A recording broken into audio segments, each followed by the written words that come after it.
Good evening, ladies and gentlemen, and welcome back to another episode of Tsukihime. When last we left off, Shiki found some, I can't really say unsettling, but some disconcert. No. Well, maybe, I don't know. No, I can't think of the word that I really want to use. Well, I can, but that would be a bit too spoilery, and I don't want to be that guy. I don't want to give out spoilers. That would be boring. But he found a letter, and it's really shedding some light on some of the situations that Shiki wasn't aware of before. And, well, not entirely. He wasn't aware of all of it. He wasn't aware of his adoption, for example. But he was aware of some of the other things, but that scene doesn't illustrate that. Well, the pitfalls of storytelling. Oh, how I know thee very well. I've not put pitfalls in any of the D&D games that I've ever ran. Nope, not once. Anyway, let's get back into it instead of dwelling on my shame. The day ends. Collapsed on my bed, I just keep thinking about the same thing. Thinking calmly, there are only two things I found out from that journal. That I am not a part of the Tono family. That the Nanaya lineage turns out a large number of killers. Not the killers, just killers. I don't have any blood ties to Tonomaki Hisa. In other words, those dreams of murder have to be my own. If that is the case, there's only one thing left to do. I hear voices coming from the lobby. I wonder if Akiya is back. I get up from bed. I want to hear the truth from Akiya.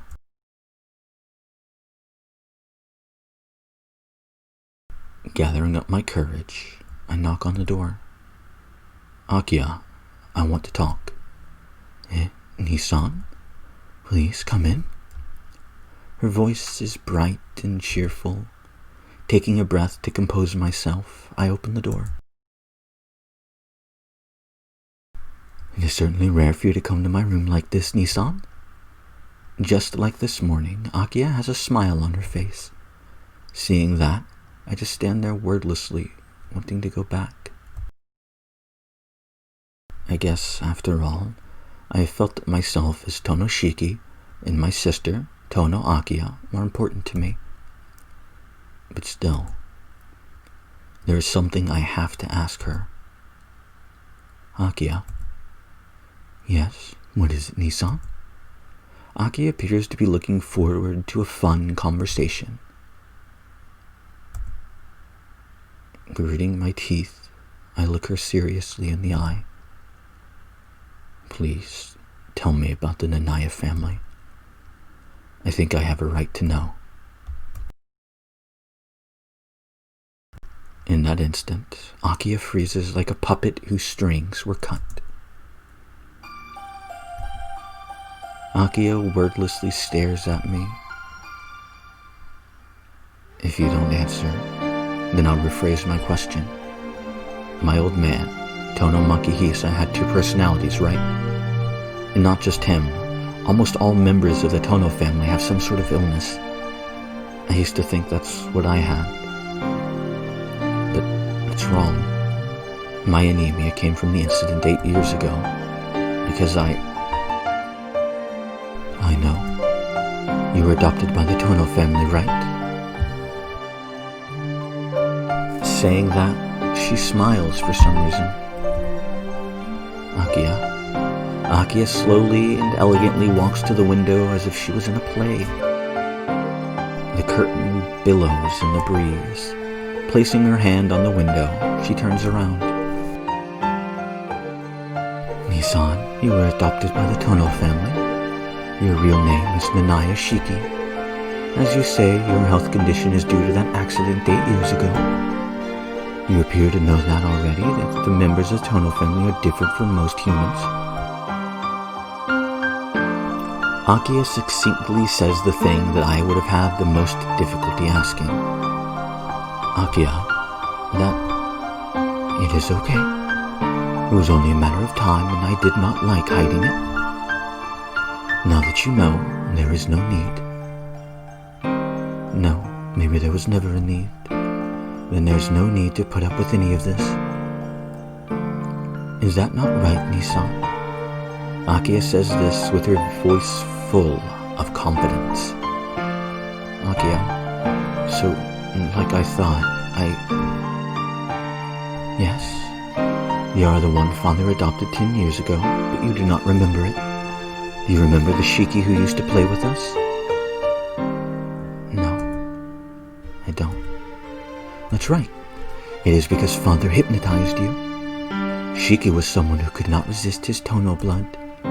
You may not remember it, but that day 8 years ago, you protected me from Shiki. You sacrificed yourself to protect me from that bloodthirsty Shiki. That is how you were killed, and how Shiki was killed by Father. It is the duty of the head of the Tono household to dispose of those who are no longer human. Killed. But I'm still alive, right? Yes. By a miracle, you survived. You remember what happened afterwards, right? You were taken to a hospital, and the day you returned, you were adopted by the Arima family. That is when Father hypnotized you. You were not fully healed, so your heart and mind was weak. So you believed easily what Father told you. I see. Then that's enough. If you understand, then there is no more need to talk.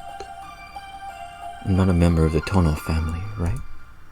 Then you don't have to force yourself to call me brother. Soon I, an outsider, should leave this place. Don't get me wrong, Nisan. I do not call you Nisan for the sake of society. Do you not remember? Even before you were killed by Shiki, I called you Nisan. It had nothing to do with you being adopted. I knew from the very beginning you were not my true brother, and you accepted that too. So, no matter what you think, you are Tono Shiki. So please, stay here in this mansion. Akia's words make me happy, but I don't understand. Why does she accept me, an outsider? Why? I'm not even your real brother.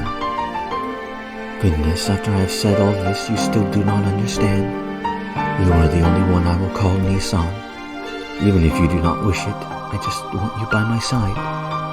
Because I love you, Nisan. What? Akia says something totally unbelievable. I'm happy that she likes me as her brother. But as long as this situation remains, I can't be here.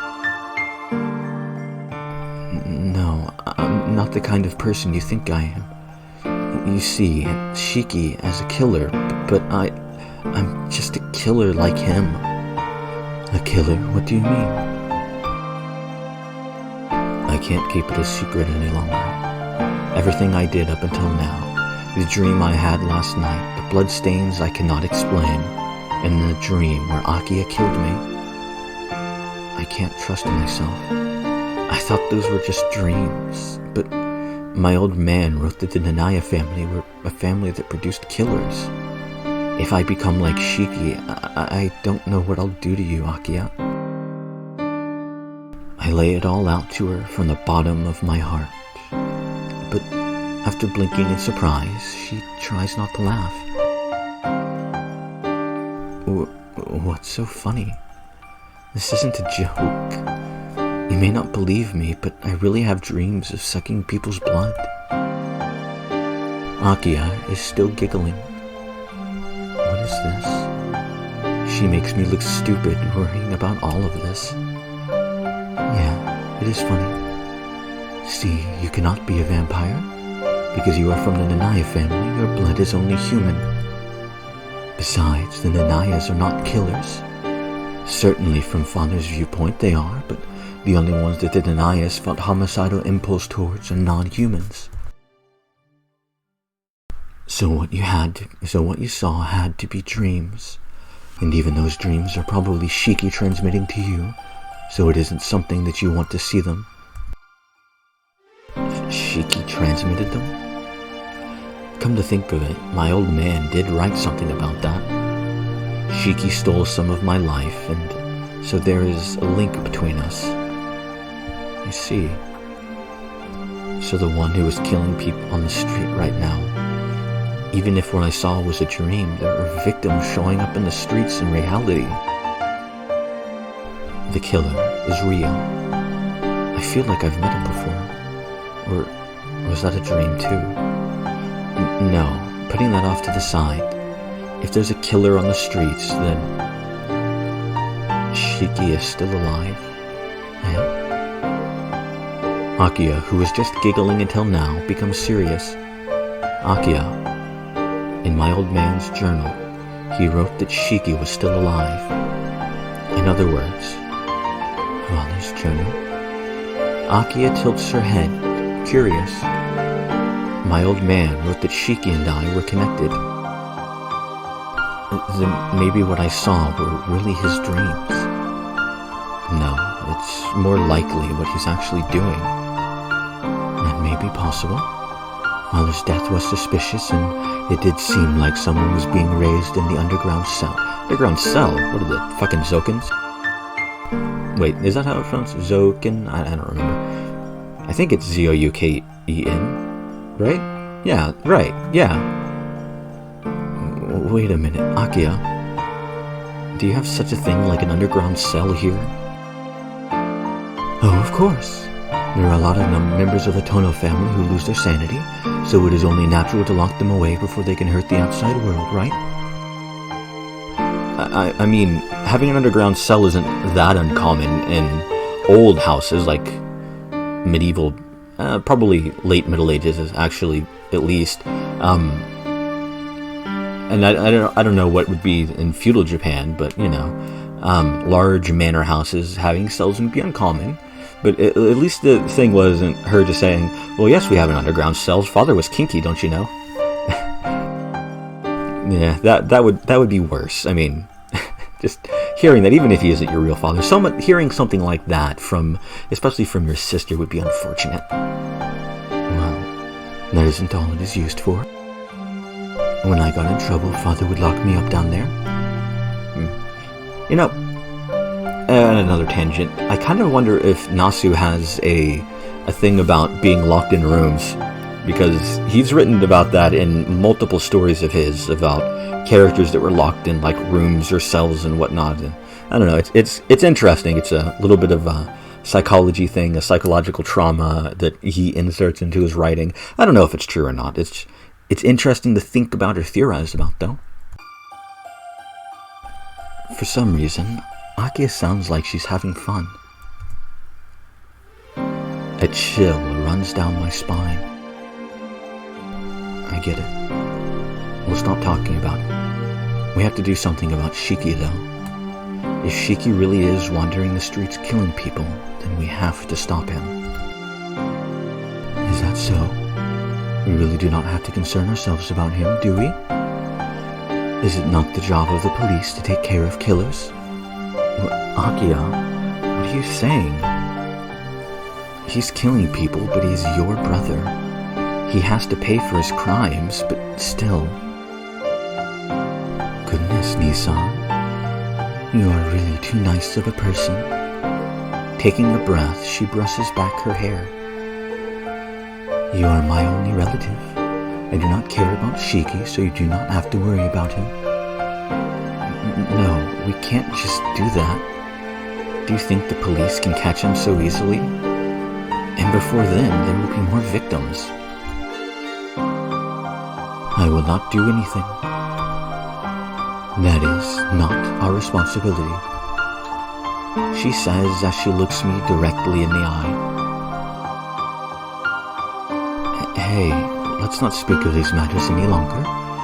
Talking about murders and killers is boring, isn't it? I try to tell her that it has to do with our family, but I can't. Her eyes pierce into me deeply. Staring at me like that, her eyes seem to take away my resolution. It seems you understand. Well then, will you return to your room? I just came back from school, so are things I have to do. Like Akiya says, there isn't anything else to talk about. Still not convinced, I turn away from her.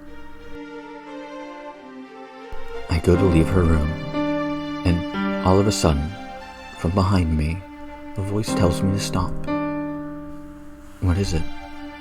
Aren't we done talking, Akiya? Akiya stares at me silently. Nissan, you are the most important thing to me. If I had lost my memory of you over these 8 years, I would not be who I am. Because you were here, I was able to be myself. You were more important to me than myself, so I wanted you to like me, always. True sincerity. Akiya looks at me like I'm the only thing she sees. But that is just a selfish request, right? This family and I are just a burden to you. That is why I always feared you would distance yourself from me. But that's just me worrying, right? Because you came back here. Because you came back for my sake. She says happily. Seeing her smile, my chest hurts. That's right. I came back here because I could not leave you alone here. But now, I'm beginning to think I was wrong. I did come back because I wanted to watch over her. But she's wrong. Her eyes are so sincere that I can't lie. But, Akiya, that isn't the only reason why I came back. I came back for the sake of the child I made a promise with. That is something even more precious than my feelings towards Akiya, and something I can't lie about. Stop it. I do not want to hear it. You came back, so that is that. So anything else, such as your feelings, I do not need. She looks away. Akiya looking down like that just for no real reason seems very dangerous. Go back to your room. Please do not look like that in front of me, Nissan. Not knowing what else to say, I silently leave her room. And I am going to take a quick drink of water.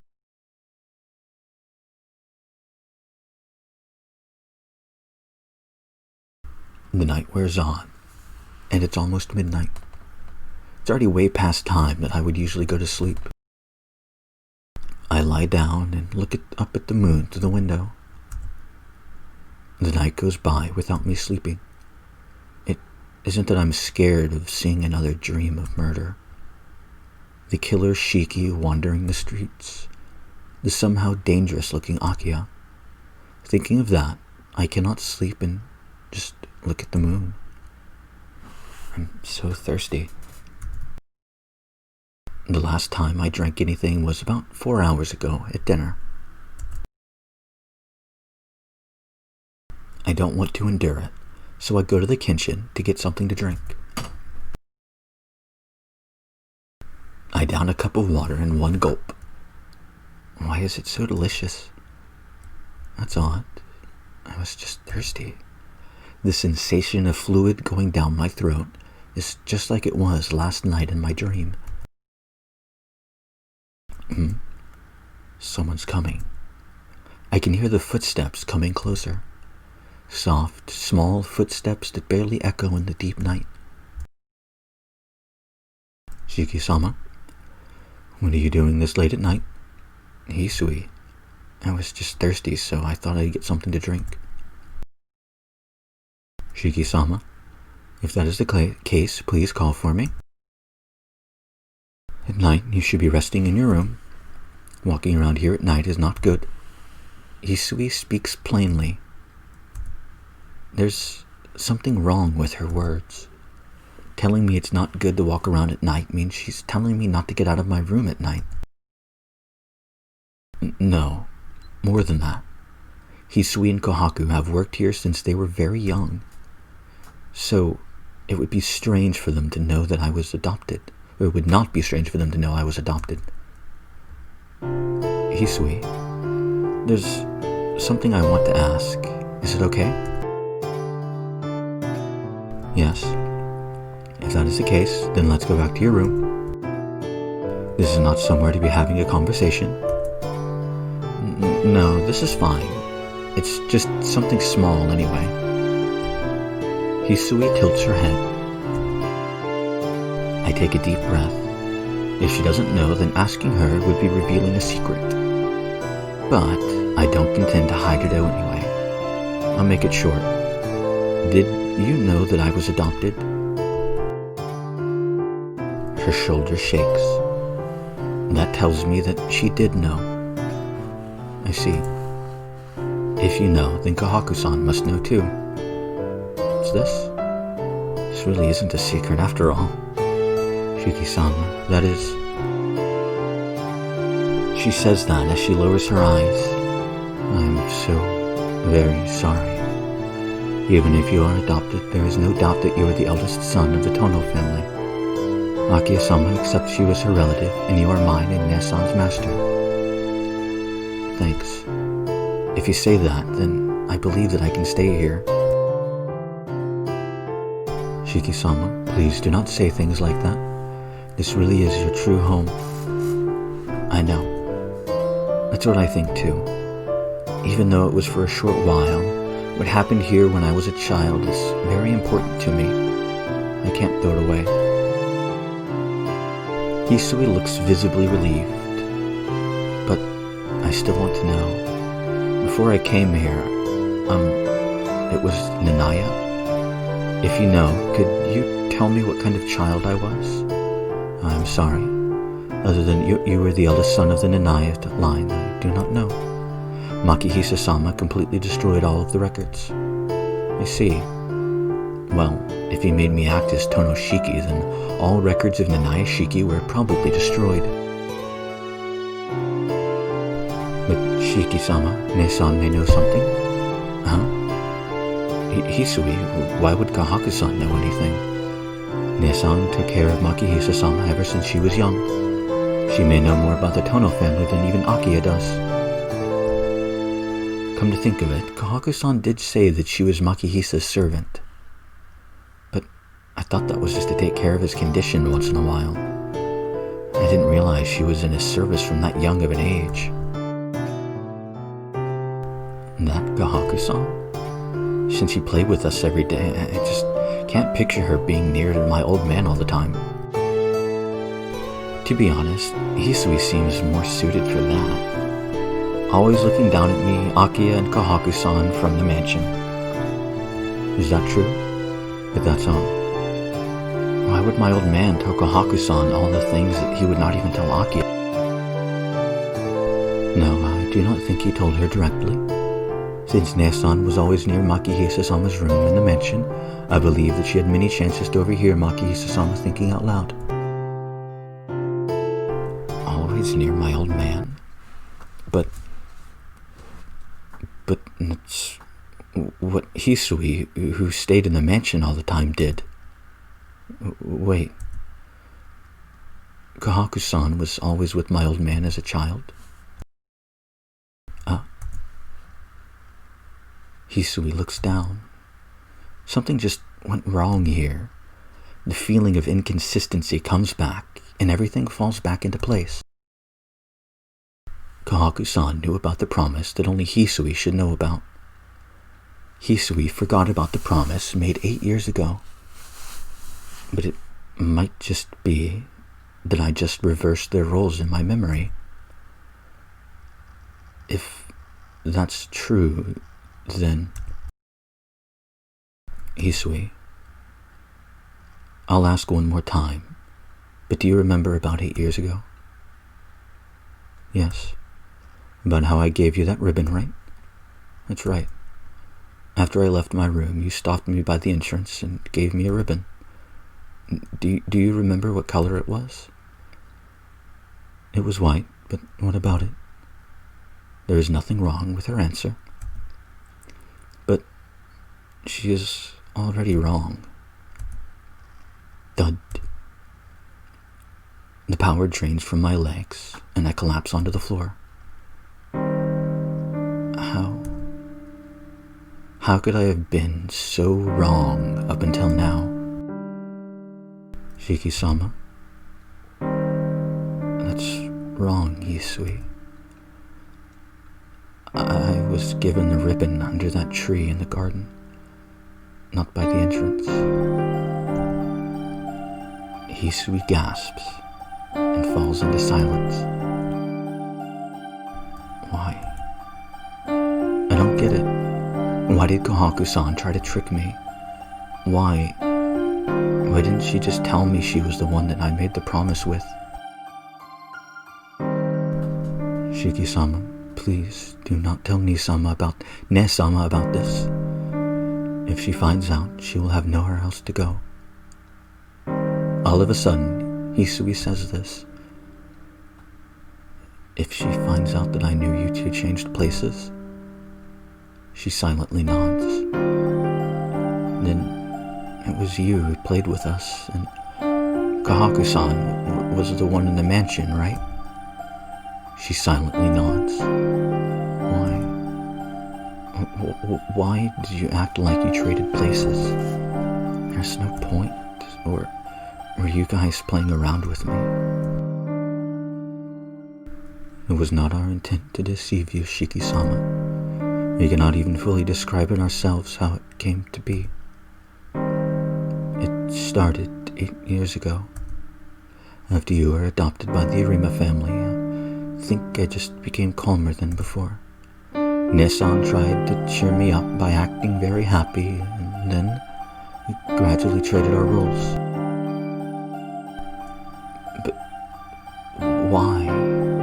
Why did it happen? Hisui, you are always so energetic. That is not true. I am naturally not active, but when you were there, I tried to follow you as hard as I could.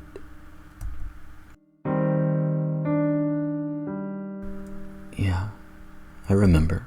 The girl who was always cheerful, always smiling, the most free-spirited, who would always worry over us, who put up with the most, who acted like Kohaku-san would if she was younger. Really, I think you would be cheerful even if I wasn't there. That was your character. Trust me, since I, the one who followed after you, am saying this. Yes, those days were very fun. I think those were the best 2 years of my life. But something crumbled after you left, Shiki-sama. Akiya-sama started to hate Makihisa-sama, and Makihisa-sama became very strict with Ne-san. The happy days were then over. I gradually became very quiet and could not even work anymore. So Ne-san took over for me, smiling like I always used to, running around like I used to. In turn, I took over Ne-san's old role. That was the easiest for me. At the same time, it fulfilled Ne-san's only wish. Kohaku-san's wish? I don't understand what she said. Only that Hisui really thinks about Kohaku-san. That is the only thing I could feel. Hisui, what do you mean by her wish? Ne-san always wanted to be like me, but for my sake she held back. I think it was just an act for her to work in my place. She pretends to be me and kills her own will. She is just a doll that only acts like a Hisui from the past. I was scared of that Ne-san. Ne-san lost her identity, and I realized that she was just living by acting out someone's role. I think that if I go back to my old self, Ne-san will return to her old true self. Ne-san said this when we first traded places. It's okay, Hisui-chan. Until you seem cheerful again, I will take your place. So no matter when, once you are cheerful again, I will give you back your role. I was scared of those words, and I thought I should return to myself right away. But then, by accident, saw her walking around happily in the garden. Nissan really looked happy. I did not know how I looked back then, but she really was happy. And all she was doing was walking by herself. Nissan was only pretending to be Hisui. Even still, she looked so happy. So, Nissan just does not realize it, but I understand that Nissan has always wanted to be like that. I just could not destroy that. Biting her lip, Hisui holds back her tears in silence. Shiki-sama, please let Nissan stay the way she is. If you do not, she will lose her place. I can only nod at her words. But that is definitely not the correct choice. Kohaku-san has to pretend to be the Hisui from the past, and Hisui has to pretend to be the Kohaku-san from the past to protect that. Hisui has been watching Kohaku-san, who knows only how to live a lie, but still says she wants to live with her. That has to be so difficult. Shiki-sama, please promise me that you will not say anything to Ne-san. Fine. But, Hisui, are you okay with this? Hisui doesn't answer. Full of conflicting emotions, I get up from the chair. All I can do is leave the downcast Hisui behind the kitchen. And I think this, ladies and gentlemen, is where we're going to end off this episode. Shiki just had a realization of things that he hadn't noticed before, things that he should have, things that, depending on your perspective and how you look at things, could be obvious, but at the same time, still difficult to see. And, he doesn't want to keep this information a secret, obviously, but will he respect Hisui's wishes, even though she herself seems conflicted? And, we don't really know what Kohaku thinks about this. So, I guess join me next time and maybe see what Hisui decides, or what Shiki decides, rather. And if he decides anything, it's a bit of a difficult position he's found himself in, but that's for next time, and I hope to see you all there.